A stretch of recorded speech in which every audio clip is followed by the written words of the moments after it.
本集由 EA 赞助播出。要嘛苏苏，大家好，我是雅雅。今天有收到一封来自 EA 的信来，邀请大家跟我一起体验即将在10月31号发售的全新 DLC Life and Death 生与死大型资料片。那在影片开始之前呢，我要先特别感谢EA的赞助，提供我这次试玩以及抢先体验的机会。不过需要注意的是呢，我目前玩的不是最终版本，所以一切还是要以游戏正式发售的内容为主。那今天除了我会帮大家做这一次资料片的总结之外呢，另外我还准备一个真的很特别的惊喜。我打算用这封信上的这3张塔罗牌来替大家解牌一下，所以你们可以先想一下最近有没有什么烦恼啊，有没有什么疑问的，然后闭上眼睛思考一下，这3张牌你们想要选哪一张？片我们就会来邀请我们的塔罗牌大师鲍勃啊，他很专业哦，他会来替大家解牌哈。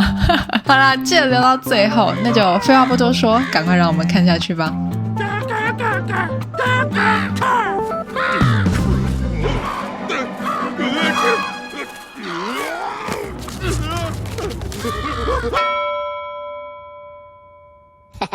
故事一开始，我们就要先从主人翁老鲍勃，也就是鲍勃他爸爸，因为年迈而安详的去世。这是我们这次全新的死亡动画在床上离开，而且是只有年老自然死亡的模拟市民才有的限定动画。不过你要触发他的话呢，记得就是在他们快要临终之前，多多让他们待在床上。他们有一个特定的一个选项按钮，就是你尽量就是让他们可以的话就睡在床上，一定要睡在床上，不然有时候可能会来不及。我死了，是谁等一下我的床？我还没有回到床上啊。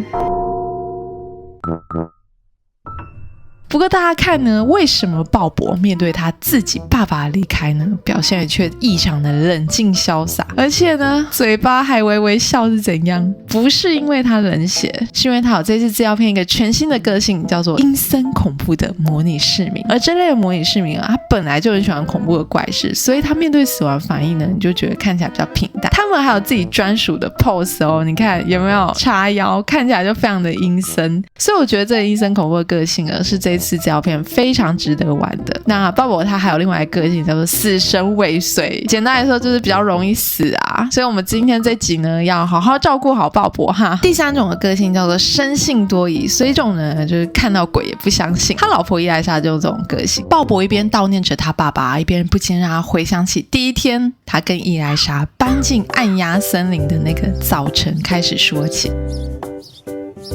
这是一个全新的开始呢，鲍勃决定要做一点不一样的事情，我们就可以帮他完成他人生的愿望清单。你点开奖励这边会看到一个环，有没有？这个就是他的灵魂之旅，总共分成9个阶段，前6个是在世的时候可以完成，后面3个是你成为鬼魂才可以解锁的。那每一个阶段都有不同的奖励，而且我非常推荐大家尽可能可以完成的话呢，就到第6个阶段，因为这样子你到时候成为鬼就可以去投胎重生了。我觉得投胎重生也是这一次资料片最重点的玩法之一。那其实这些目标它是会自动产生的啊，如果你想要手动的话，你可以点电脑或者是你在建构模式去买这一本笔记本。它总共有3个选项，前2个我觉得比较属于是筛骰子概念。那如果你要指定的话，你要点的是写下最完美的目标。不过呢，我们现在想要挑战要惊喜，所以呢我们就来依类别随机选一个好了，看看鲍勃想要什么。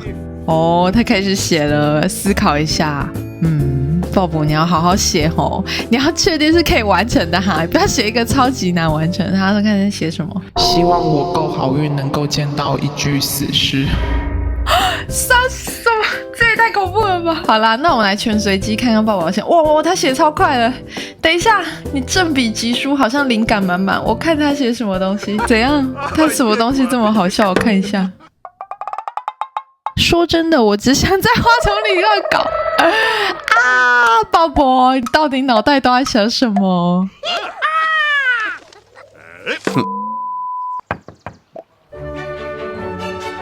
嗨，鲍勃，我们是暗鸦森林友善欢迎委员会，快看看我们带来什么？不是水果蛋糕哦，是亡灵面包。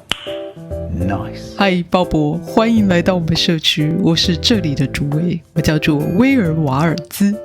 这个名字叫威尔瓦尔兹，是一个非常重要的角色，你一定要记住他哦，因为到时候就可以跟他买一些非常神秘、不知道货源到底从哪里来的物品，而且他到底是好人还是坏人呢？这个就留给你们自己慢慢再去探索。所以你就可以在跟市民聊天的时候，在八卦选单当中呢，去探听一些暗鸦森林不为人知的秘密。鲍勃啊，我们暗鸦森林到处充满乌鸦，我们有3个社区。透过主委的口中得知呢，这一次的新地图暗鸦森林，它主要分成乌鸦渡口、低语山凹跟悼念谷地。那这次所有的房子呢，同样也是由4位非常杰出的创作者玩家所盖出来的，主要的灵感都是源自于罗马尼亚。所以在中间你会看到一条有点类似像那种阴阳分界的河流，有没有？下面比较属于人类住的地方，那上面我觉得几乎就算是一座鬼城了。你还会看到有一对预制的鬼魂 NPC 室友住在这里。不过呢，其实你的人物是可以到处旅行，它不会限制你说你不能住在上面，或者是你不能去上面，它没有特别的限制，我觉得这点倒是蛮好。那来到这个悼念谷地呢，真的是我推荐大家这一次必逛的地方。你会看到路上有到处那种幽灵飘来飘去，好像不愿离开人世，有没有在这里逗留？有点类似像那种亡灵世界那种安息之地，对不对？不过这里其实是一座以丧葬产业为主的世界葬礼之都，而且你来到这里呢，你真的完全会被这种阴森的气氛给深深迷住，到处充满那种非常神秘的那种浓雾，有没有？然后时不时还会听到乌鸦在那边哀嚎。觉得这里真的是我很少在魔鬼市民里面可以体验到的那种地图风格，而且甚至你还可以来这边钓灵魂。对，你不只可以钓鱼，你竟然还可以钓灵魂。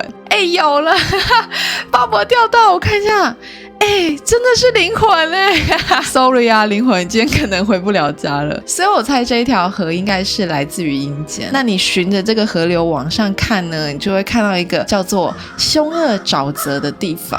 据说这个沼泽的水呢，有一股神秘的力量。如果你是人类的话，你来这里可以暂时体验灵魂出窍。那如果你是鬼，你又完成你的灵魂之旅，你就可以来这边重生了。哇，我觉得鲍勃看起来真的超级舒服。怎样？有没有觉得躺在这里有一种跟死亡很接近的感觉？那我今天就来测试看看灵魂出窍会怎样好了。鲍勃变成鬼了。不过要小心，如果短时间人物太多次去体验灵魂出窍的话，他们可能就真的会变成永远的鬼了。可怜的鲍勃，因为他灵魂出窍的时候获得那个羞愧而死的死，所以他变回人类的时候马上就真的羞愧而死了。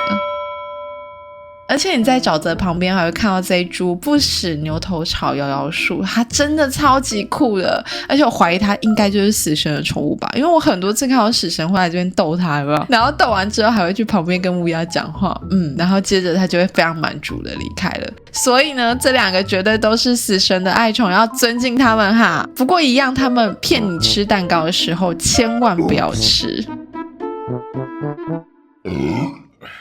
南无阿弥陀佛观世音嘛。那这里还有一个叫做爱丽丝的枯木，你在树旁边会看到一个哭泣的母亲，她就叫爱丽丝。她有一段很悲伤的故事，那也是你这一次玩资料片真的你必破的主线之一。如果你跟他接下任务完成之后，这一棵树还会给你一个超外挂的能力，至于是什么能力我就不爆雷了哈，你们自己慢慢去玩，一定要来玩这个。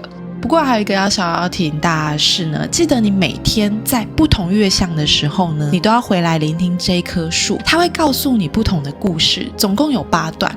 等你都把这8段故事听完之后呢，你会对这次的资料片跟人物的设定啊，那些背景过去啊，会有更进一步的了解。我真的是觉得官方在这一次的故事设定上满满的用心。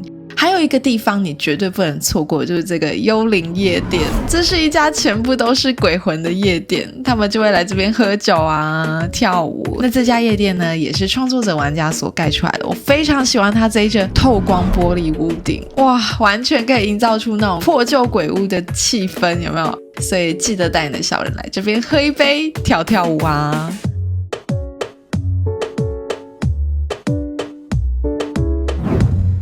它除了这些非常好玩、你必逛不能错过的景点之外呢，几乎每天哦，在不同的社区，他们都会举办各种的庆典。真的，这一次节日超多哦，所以呢，我就直接帮大家整理这一张节庆时间表，你们都可以截图起来，到时候要玩的时候呢，就不会忘记哪一天可以干嘛了。而且如果你不知道这个活动到底在哪里举办，很简单，你就可以去每个社区，它会有一个市政厅，或者是像这种木头指引牌，你点一下就会帮你导览到那个活动地点，就不用自己找得很辛苦了。那所有节庆里面，因为真的好多，我没办法全部都讲，但有3个我最喜欢的。第一个叫做薄暮节，你可以在这里找到塔罗牌算命师来帮你解牌。不过呢，我们今天鲍勃呢想要先替大家解塔罗牌，所以呢，我们就先帮鲍勃换上一套专业的塔罗牌师衣服了。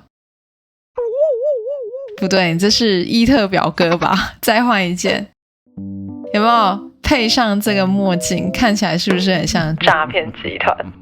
来，鲍勃帮你算塔罗牌，来抽一张吧。噔噔，来了，你抽到这个，我看一下，这是什么？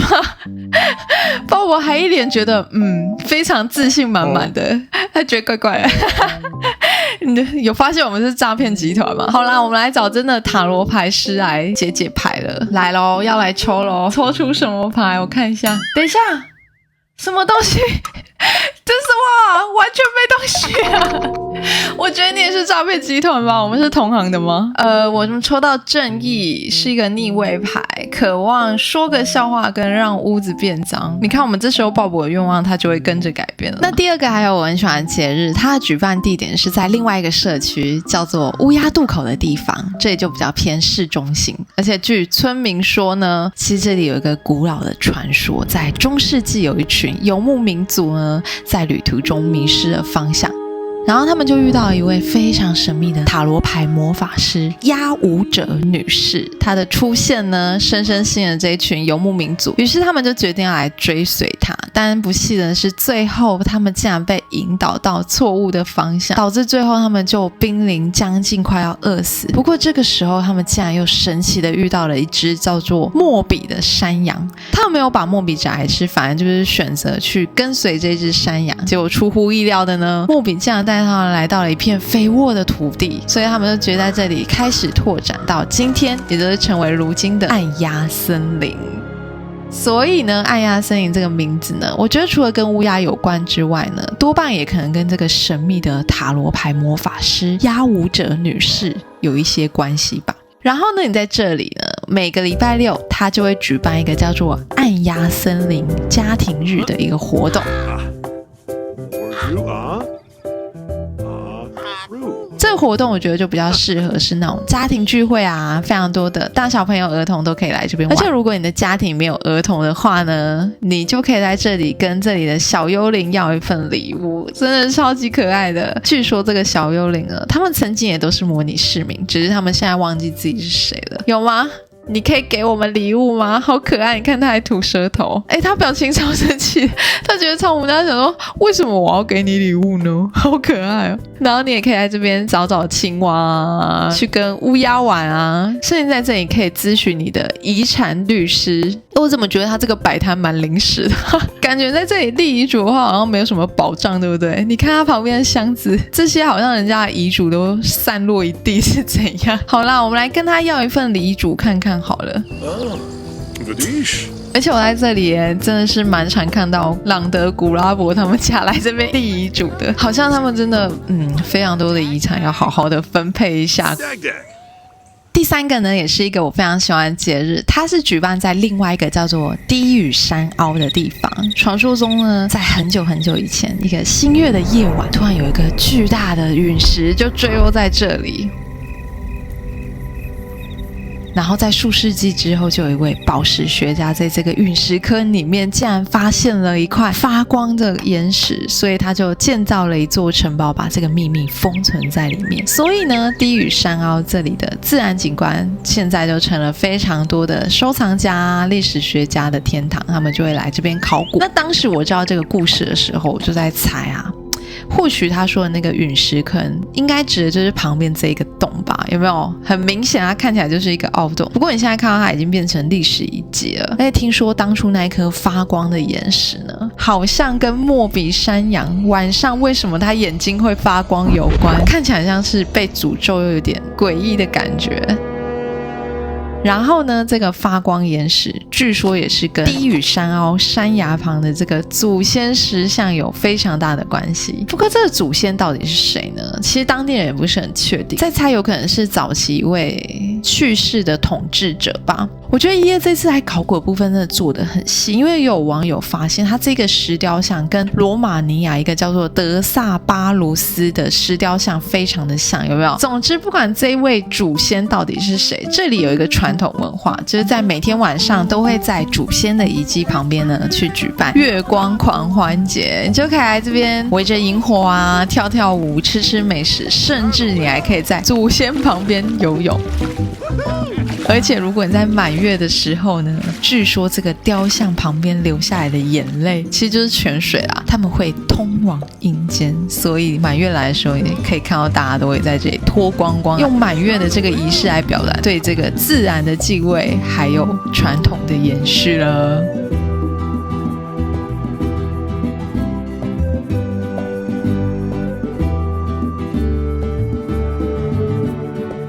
那除了这些节日你可以参加之外呢，我觉得这次资料片跟以往不同的地方就是哇，它真的有非常非常多的隐藏的故事线你可以去玩。我玩下来大致帮大家整理，你可以有3条主线玩。第一个你可以去寻找塔罗牌之旅，或者是解开哭泣母亲也就是爱丽丝的谜团。第3个就是你可以去探究这个预制家庭，也就是这些 NPC 的故事。那为了防止剧透呢，这3个主线我不会点出太多，只会大概给你们一个方向。第一个就是如果你要玩塔罗牌的部分呢，其实你要找的是当初那个游牧民族他们不是追随那一位压舞者高斯女士嘛，那她所丢失的那26张塔罗牌就是你需要去帮她找回来。她跟你在建构模式看到那一套塔罗牌不一样，她这一套就是你必须要一张一张去帮她收集回来，总共26张，其中的22张是大阿尔克纳，然后剩下4张是小阿尔克纳的4种花色，也就是魔杖、圣杯、宝剑跟硬币来做代表。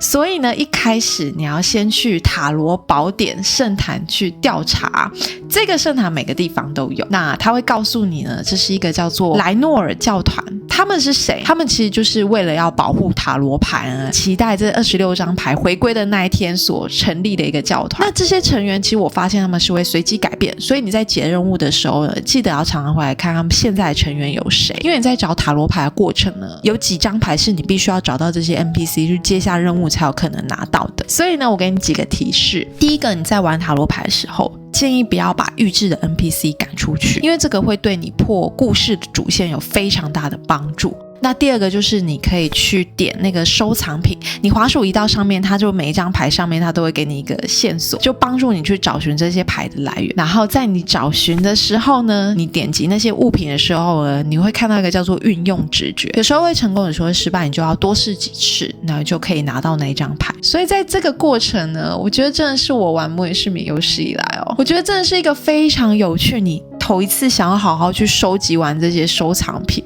然后你收集完毕，你才会发现原来这个故事是串那一个。好啦，这边就不破梗了，你们真的要玩，超级好玩的。除了这个之外呢，也不要忘记你也要去一趟许愿井，传说中的红衣小女孩。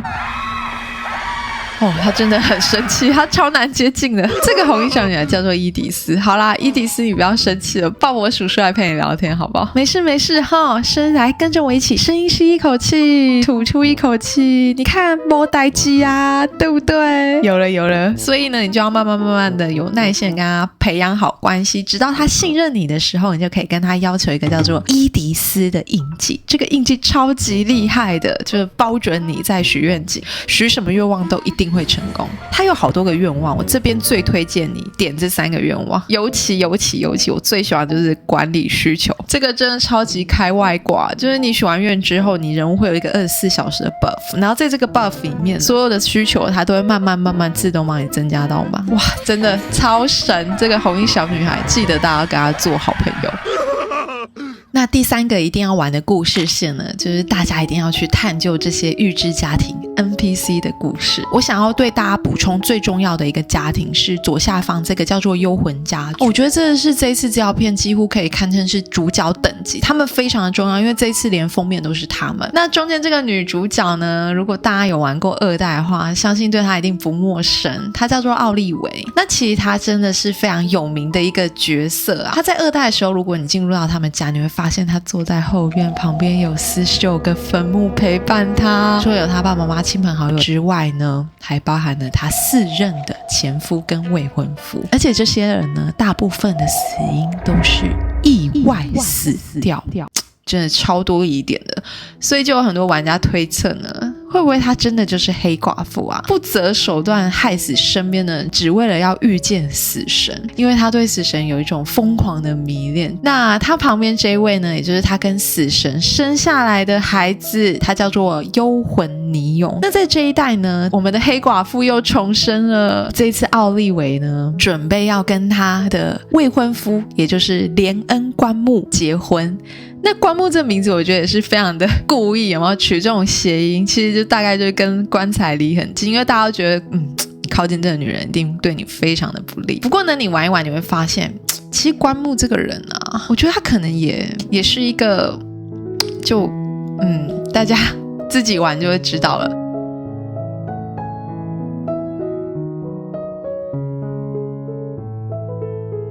然后你在玩他们家的时候呢，你可以去好好的去探索他们家，尤其是我不小心发现他们有一个地下室，藏着一个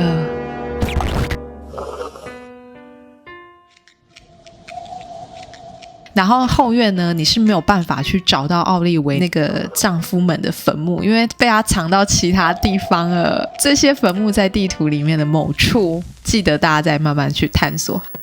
好啦，交代完这么精彩的故事背景，其实我也不敢讲太多因为我觉得我越讲越多就是爆雷。不过我刚刚讲的那些其实是2代本来就有的剧情啊，那剩下的就是4代你们再自己慢慢去探索。我觉得看到这里呢，大概我刚刚介绍的呢，只有这个资料片，可能只有1/3的玩法吧。这次资料片真的超级划算的你买到真的是你可以玩超多。像我刚刚说的，你可以先帮人物完成他的灵魂之旅啊，然后你也可以去探索我说的那些故事主线任务啊，甚至是你可以让人物加入可以跟随的死神职业。来收割吧，看不下去。你可以在这个职业中呢，真的扮演死神啊，去收割那些灵魂啊，你要去安慰死者。哇，好帅啊！哇，你刚刚的刀也太帅了。重点是呢，这份工作有超级棒的福利，就是你可以每天动不动的问死神说，你的平板可以借我看一下吗？爸爸看到自己的名字排在死神清单的最前面。你怎么这样子？阿弥陀佛，观世音嘛。好啦，那死神这职业真的非常多的玩法啊，真的非常有趣。我打算在下一集再好好跟大家介绍，我们就陪鲍勃一起去上班啊，甚至最后鲍勃呢，在他人生最后的那一刻呢，帮他办一场葬礼。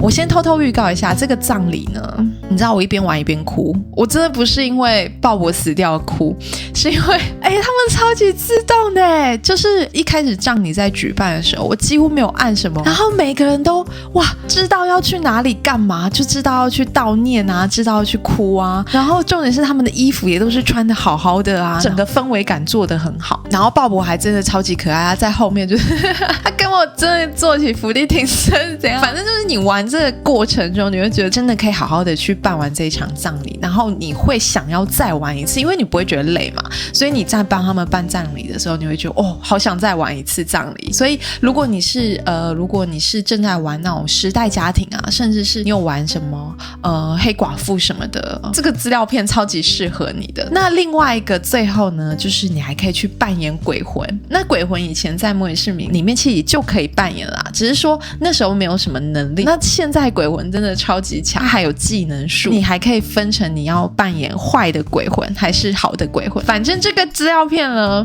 多到我需要分3集好好跟大家介绍。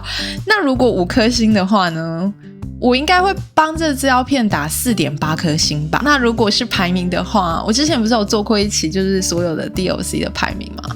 它不在我5名内，也一定会在我的前3名以内，真的，它细节超级多的。我那时候还有发现，有时候晚上啊，它那个广场中间啊，你还会看到那种摆动的秋千，真的很恐怖，你知道吗？它上面完全没有人，然后那个秋千会很不自然的有没有摇动，这超级细节的。然后甚至是有时候你还会在那个市政厅前面，我有一次看到这个，它叫做庞希尔达的模仿者，好好笑，他可能是庞希尔达的粉丝吧，他超快乐的。总之呢，这个资料片你现在如果非常心动的话呢，真的可以就直接买了。我不是在帮官方宣传，我是真心很喜欢这个资料片。越早买不要被别人破梗，然后去慢慢的体验那些故事会越好玩。所以呢，也请大家提醒大家一下，在12月12号以前呢，记得如果你有买这个资料片的话，你会获得这3个预购礼。最后呢，还记得我们前面提到的小彩蛋塔罗牌吗？不晓得大家已经有没有选好这3张牌，你们要抽哪一张了？那我们呢，就来请我们的塔罗牌大师鲍勃先生来替大家不专业的解牌咯。Routine。好啦，如果你抽到的左边这一张呢，它上面写的是死亡，但大多数会称呼它为死神牌。那抽到这张牌的朋友，可能这张牌看起来有点吓人，这个死神已经伸出一只手哦，准备要来迎接你了。可是它其实意味着不是真正的死亡，而是象征一种结束跟转变。你可以看到这张牌后面有一个太阳，其实它是光明的。如果你想问的是你现在遇到困难、遇到烦恼该怎么办，其实死神牌是在提醒我们呢，我们过去的模式需要去放下，用新的模式取代。因为死神就意味着死亡，其实生命中有很多的结束是不可能去避免，就算你恐惧你很害怕，但它就是要我们学会放下，不要去执着于过去。所以这张牌你虽然看到死神来迎接你，可能象征着结束，但同时也是带来新的开始。它上面还有蝴蝶，蝴蝶就代表重生，舍得结束才有新的开始。那假设你抽到的是中间这一张牌，这张牌其实它象征是新的希望还有机会，但是它同时也是提醒我们呢，过去的行动会带来现在的结果。就算你现在看到这张牌，它是牛头摇树嘛，然后它吐出一个蛋糕，为什么它今天会吐出一个蛋糕？你就要去检视自己，反省过去呢，是不是就是让它饿太久？我们是怎样把它饿肚子，才会影响到今天它吐出蛋糕？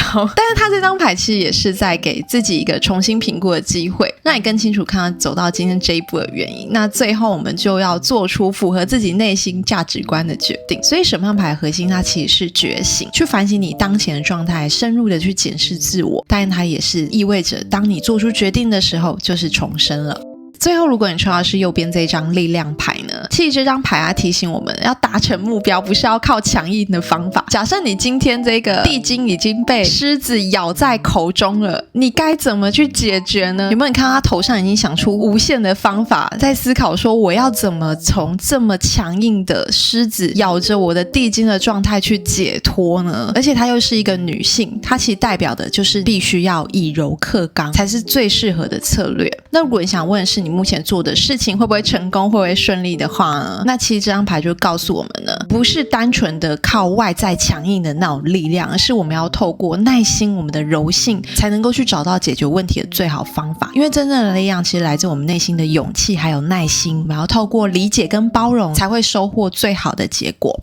不过呢，刚刚以上的解牌完全不专业，大家听听就好哈。你也知道鲍勃变吃变喝已经不是1天2天的事情了，所以请大家不要认真，好玩就好。当然如果有对塔罗牌领域深入了解的朋友，欢迎在下方留言帮鲍勃多多补充，也希望这个互动小游戏大家都会喜欢。那也再次感谢看完影片最后的你，下一集我会介绍资料片其他2个部分，也就是死神职业跟鬼魂的玩法，内容同样精彩丰富，所以请不要忘记按赞并订阅我的频道，已经订阅的朋友记得开启全部通知，才不会错过最新的影片哦。那我们就下集死神续集见哦，拜拜。